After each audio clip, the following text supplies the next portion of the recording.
घुटनों में अर्थराइटिस। अब कहाँ तक वो भाग दौड़ कर सकती थी।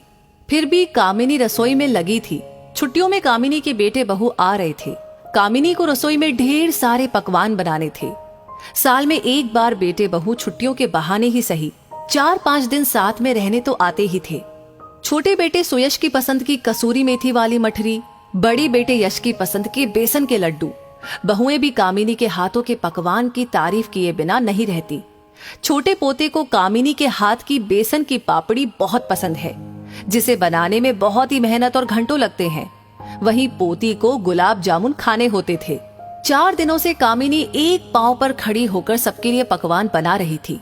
कामिनी के पति सोमेश जी समझा रहे थे कि इतना काम का भार मत लिया करो, तुम्हारे घुटने में इतना दर्द रहता है, पूरी जिंदगी तुमने रसोई में निकाल दी, अब तो आराम करो, बहुएं आकर काम कर लेंगी। आप भी ना, आजकल की बहुओं को ये सब बनाना कहाँ आता है। आजकल की बहुएं तो बस खाना बना ले, वो ही बहुत है। कामिनी ने हंसकर कहा, ठीक है बहुओं को बनाना नहीं आता है, पर वो तुम्हारी मदद तो कर सकती है ना, तुम ही अकेली क्यों लगी रहो, वो सब आ जाए तब उनके सहयोग से बना लेना। सोमेश जी ने समझाया, पहले तो तुम ठीक रहती थी, पर पिछले कुछ महीनों से तुम्हारे घुटने जवाब देने लगे हैं। आप माँ का प्यार नहीं समझते। अपने बच्चों के लिए वो कितनी भी तबीयत खराब हो कुछ भी कर जाती है। जब बच्चे उसके हाथ के बने पकवान खाते हैं तो माँ को असीम सुख मिलता है, और साथ में ये घुटने का दर्द भी मिलता है। इतनी देर खड़ी होकर रसोई में काम करोगी तो दर्द ही होगा। तुम्हारे दवाई लेने का टाइम हो गया है। सोमेश जी ने कामिनी को पास बैठाया और घुटनों पर हल्के हाथ से मालिश की। 2 दिन बाद दोनों बेटे बहू पोते पोती समेत आ गए। कामिनी के घर में रौनक आ गई। हमेशा की तरह बहुएं आई और थकान हो रही है ये कहकर कमरे में सोने चली गई। कामिनी मन मारकर रह गई। वो 4 दिन से सबकी पसंद के खाने की तैयारी में लगी थी, और बहुएं हैं कि सीधे मुंह बात भी नहीं करती। झाड़ू पोछा बर्तन करने के लिए बाई आती है, पर रसोई कामिनी खुद ही बनाती है। 2 लोगों के लिए खाना बनाना जैसे तैसे हो जाता है, पर 8 लोगों के लिए खाना बनाना इस उम्र में भारी पड़ता है। अकेले कामिनी ने रात के खाने की तैयारी की। सबकी पसंद की आलू की सब्जी, मिक्स वेज, सलाद, खीर और गर्मा गर्म चपाती बनाकर दी। बहुएं अपने अपने कमरों से आई और तारीफें की जा रही थी। आज कामिनी को ये सारी तारीफें चुभ रही थी। घुटने के दर्द से ज्यादा मन में दर्द हो रहा था। वो थक कर बैठी थी। अभी तो पूरी रसोई सिमटनी थी, बची सब्जियां खाली करनी थी, दूध फ्रिज में रखना था, गैस और स्लैब साफ करनी थी। वो कुछ कहती इससे पहले ही दोनों बेटे बहू बोले, अच्छा माँ, हम जाकर दोनों को शहर घुमा लाते हैं।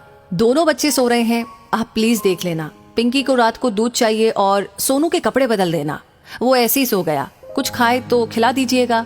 उसके लिए मोयन की रोटी बना देना, वो सब्जी तो खाता नहीं है। माँ, आप भी हमारे साथ चलते, पर आपके तो घुटने में दर्द रहता है, आप चल नहीं पाओगे। कामिनी ने हाँ में गर्दन हिलाई और वो लोग चले गए। सोमेश जी पत्नी का दर्द समझ रहे थे, पर बेटे बहू को कुछ कह नहीं सकते थे। कामिनी, तुम मेरी पत्नी हो और मैं तुम्हारा ये हाल नहीं देख सकता।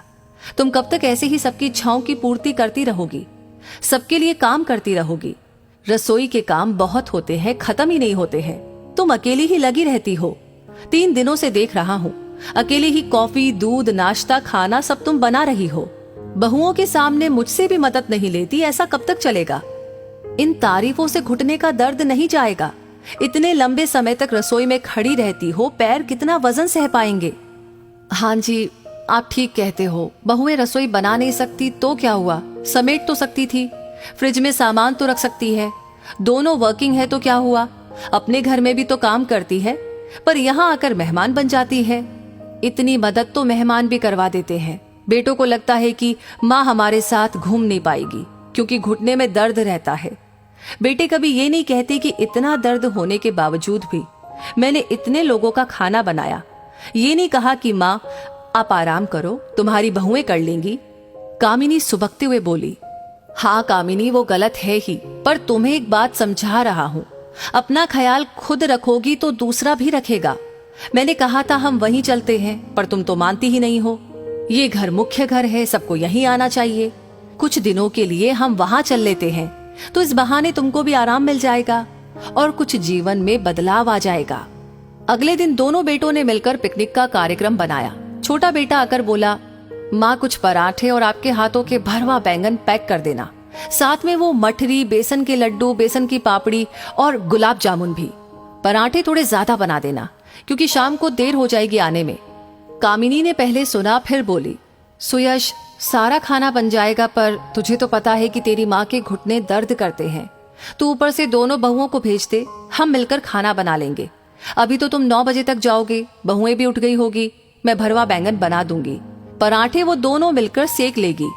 सुयश कुछ नहीं बोला, उसने यश को फोन लगाया। थोड़ी देर बाद बड़ा बेटा यश आया। माँ, आपके घुटने में दर्द है तो आप आराम कीजिए, खाना हम बाहर खा लेंगे।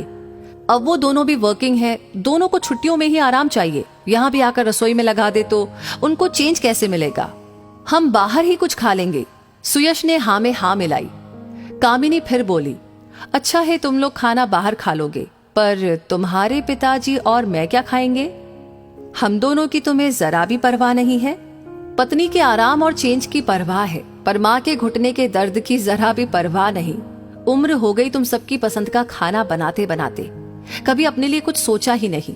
सर्दी हो या गर्मी, तुम सबकी पसंद के लिए खुद को रसोई में झोंक दिया। आज मेरे दर्द से ज्यादा तुम्हें अपनी पत्नियों के आराम की चिंता हो रही है। मैं 3 दिन से रसोई में अकेली लगी हूँ। खाना बनाना तो दूर, तुम्हारी पत्नियां मदद कराने भी नहीं आती। क्या मैंने तुम्हें यही संस्कार दिए हैं? छुट्टियों का मतलब होता है सब मिलकर साथ में घूमे, मस्ती करे, साथ में काम भी करे। ये नहीं कि एक माँ रसोई में खपती रहे और बच्चे मजे करते रहे। क्या मुझे चेंज नहीं चाहिए? साल भर तुम सबका इंतजार करती हूँ, तुम्हारी पसंद के लिए खुद को रसोई में झोंक देती हूँ। अपने दर्द और आराम की परवाह नहीं करती। पोते पोती आए हैं पर इनके साथ खेली नहीं, तसल्ली से बातें नहीं की, बस रसोई में ही अकेली लगी रहती हूँ। मुझे खाना बनाने और खिलाने दोनों का शौक है, लेकिन अब मैं थक गई हूँ। सोमेश जी, आप ठीक ही कहते हैं।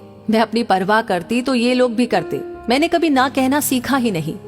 सबकी इच्छाओं और खुशियों के लिए लगी रही, सबको खुश करने के चक्कर में अपने मन को, अपनी इच्छाओं को मारती रही। तुम दोनों ने एक बार भी नहीं कहा कि माँ, पिताजी आप भी घूमने चलिए, हमारे साथ पिकनिक पर चलिए। माँ का फर्ज बस यही होता है कि वो बच्चों की पसंद का खाना बनाती रहे और उसी में खुश रहे। बच्चों का कोई फर्ज नहीं होता। कभी तुम दोनों ये भी नहीं कहते कि आप दोनों कुछ दिनों के लिए हमारे घर आ जाइए। माँ, आपको भी आराम और चेंज मिल जाएगा। माँ हूं तुम्हारी, कोई बावर्ची नहीं जो 24 घंटे रसोई में ही लगी रहूं। तुम लोग तो मेहमान बनकर आते हो और ऑर्डर देते हो, अपना घर समझकर कभी रसोई में नहीं आते।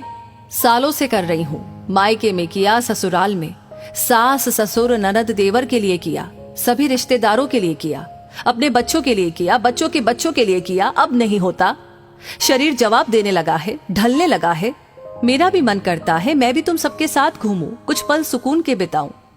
माँ की भी उम्र हो गई है, मैं भी अब थक जाती हूँ, मुझे भी आराम चाहिए। उस दिन पिंकी के लिए सब्जी में थोड़ी मिर्ची तेज हो गई तो बहू का मूड खराब हो गया। अपने बच्चे के खाने के लिए भी बहू रसोई में नहीं आ सकती है। सोनू के लिए दूध ज्यादा गर्म हो गया, उसका मुंह जल गया तो उसका जिम्मेदार भी मुझे ठहराया गया। बहू क्या देख नहीं सकती थी कि दूध का तापमान कितना है? बहुएं कुछ ना करे पर अपने बच्चों के खाने पीने का तो ख्याल खुद रख ही सकती है। मैं ये नहीं कहती कि वो मुझे परोसी हुई थाली दे, पर रसोई में आकर छोटे बड़े कामों में मदद तो कर ही सकती है। ये घर है, होटल नहीं है जो यहाँ तुम बूढ़े माँ बाप के सर पर आराम फरमाने आते हो। मैं माँ हूँ तुम्हारी, कोई बावर्ची नहीं। ये कहते कहते कामिनी हाफ गई। दोनों बेटे बहुओं की गर्दन शर्म से झुक गई। सोमेश जी रसोई से पानी का गिलास लाए और कामिनी को पिलाया। कामिनी की हालत देखकर दोनों बेटों को अपनी गलती का एहसास हुआ। माँ, आप तो माँ हो, हमने आपको समझा नहीं। हम भूल गई कि माँ को भी थकान होती है, वो कब तक करेगी। हम हमारे व्यवहार पर शर्मिंदा है माँ, आप हमें माफ कर दीजिए। हम सब मिलकर के पिकनिक पर चलेंगे। आप सादा चल नहीं सकती तो क्या, समंदर किनारे बैठकर हम सब बच्चों को हंसते खेलते देख सकती हैं। अब से आप हमारे घर बारी बारी से छुट्टियों में आएंगे, आपको भी चेंज मिल जाएगा और रसोई में समस्त जिम्मेदारी से छुट्टी भी। कामिनी ने पहले मना किया पर फिर माँ का दिल है पिघल ही गया।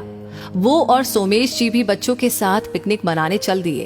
तो मुद्दा मामला ऐसा है कि अक्सर ऐसा होता है, हम माँ से अपनी फरमाइशें पूरी करवाते हैं पर ये भूल जाते हैं कि एक उम्र के बाद माँ भी थक जाती है। सालों से रसोई घर संभालते संभालते उन्हें भी कोफ्त होने लगती है। चेंज हर इंसान को चाहिए। अपने लिए आपको खुद बोलना होता है, कभी कभी अपने बच्चों को भी ये एहसास करवाना होता है कि हम भी खास है, हमारी भी कुछ ख्वाहिशें होती है। सालों की एक जैसी दिनचर्या से हमें भी कुछ दिनों के लिए मुक्ति चाहिए। तो दोस्तों, इस वीडियो के बारे में आपकी क्या राय है, आप क्या कहना चाहते हैं, हमें कमेंट बॉक्स में लिख करके जरूर शेयर करें। और इस वीडियो को ज्यादा से ज्यादा शेयर करें। आपका हर एक लाइक, हर एक शेयर हमें मोटिवेट करता है ऐसी ही प्रेरणादायक वीडियो आपके सामने लाने के लिए। साथ ही हमारी हर वीडियो को सबसे पहले पाने के लिए हमारे पेज को फॉलो करना ना भूलें। धन्यवाद।